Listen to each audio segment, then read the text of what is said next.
ஆதிச்சநல்லூரில் கட்டி முடிக்கப்பட்டு பல மாதங்களாக திறக்கப்படாமல் உள்ள அருங்காட்சியகத்தை உடனடியாக செயல்படுத்த வேண்டும் என சமூக ஆர்வலர்கள் கோரிக்கை விடுத்துள்ளனர்.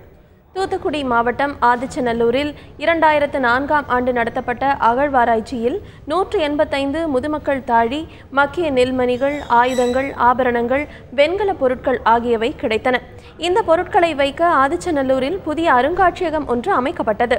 நீண்ட நாட்களாகியும் அருங்காட்சியகம் திறக்கப்படாமல் மூடியே கிடப்பதால் உலக நாகரிகத்தின் தொட்டிலாக கருதப்படும் அதன் சிறப்புகளை அறிய முடியாமல் மாணவர்கள், சுற்றுலா பயணிகள் மற்றும் பொதுமக்கள் ஏமாற்றமடைகின்றனர். இதனை உடனடியாக திறக்க தமிழக அரசு நடவடிக்கை எடுக்க வேண்டும் என சமூக ஆர்வலர்கள் கோரிக்கை விடுத்துள்ளனர். எங்களுடைய இயக்கம் சார்பான கோரிக்கையில் அங்கே அருங்காட்சியகம் அமைக்கப்பட்டது. ஆனால் இன்னைக்கு வரை அந்த அருங்காட்சியகம் திறக்கப்படலை.